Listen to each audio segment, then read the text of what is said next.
بعضی زنانه داسې وکي هغې ورشي دکاندار ته چې ورشي مخ خالي کی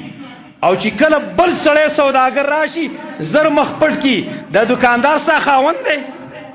دا دکاندار ستا ورور دی دا ستا پلار دی چې د هغې نه ستر نه کې او بل سړی راغی هغه نه ستر شروع کی دا مخې چې خالي کلی ورته دا شیطانت دپاره خالي کلی ورته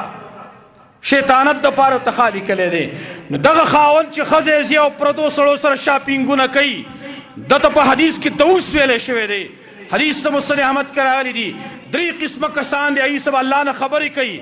نه به ورته وګوري عذاب علیم دی ولا یو پای کې دا دی والدیوس الذي يقر الخبث في اهله هغه دوس سړی دی چې په خپل کور کې خباثت پرېږدي خپل اهل کې خباثت پرېږدي خپل اهل باندې غیرت نه کوي نو دا تفرید دی چې خپلې ښځې لا پرېهړ ورکړی دی بس هغه بې مهاره اوښې ترې جوړه کړې چې په کم طرف باندې لاړه د یې د وجه نه تعلقات یې خراب شي ولې دا زنانه لاړ شي نورو خلکو سره تعلقات جوړ کړي بیا د خپل خاوند نه په څه چل باندې طلاق اخلي خولتیا کوي نو بله ورځ ماته یو مسله راغله یو کس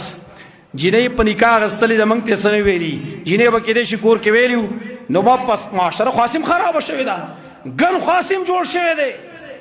هلکان او چینکۍ خو ډېر مخکې لاړ د یې کنټرول اوس ګران دی نو ویل هغه جینۍ خپل خاوند ته دقه چې نکاح ورسره وشوه میسج یې ورته کړی دی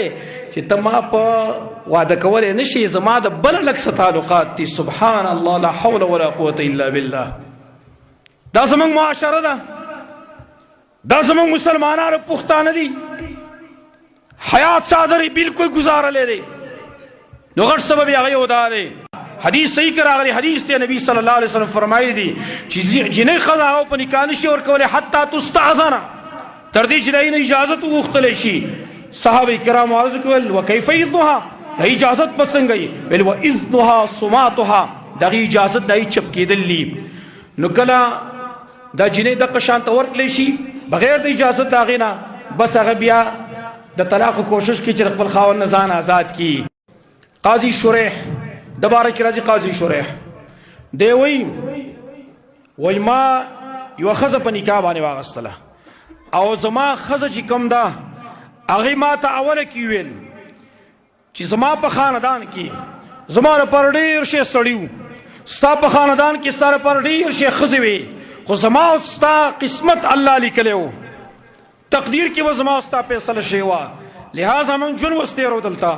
ما ته خپل اصول بیان کا کوم اصول چې باید زه عمل کوم چې بیا وروسته کارېږي ته نه نو قاضي شریح وایي ما ورته خپل ټول اصول بیان کړه چې اصول مې بیان کړه دغه اصولو په وجه باندې وایي 20 سال وشو 20 کاله په 20 کاله کې زما او د ښځې مې یوه ورځ هم تکرار نه دی راغلی سوا د یو ځل نه هغه هم وایي زما غلطي وه نور زمونږ په 20 کاله کې خفګان نه راغلی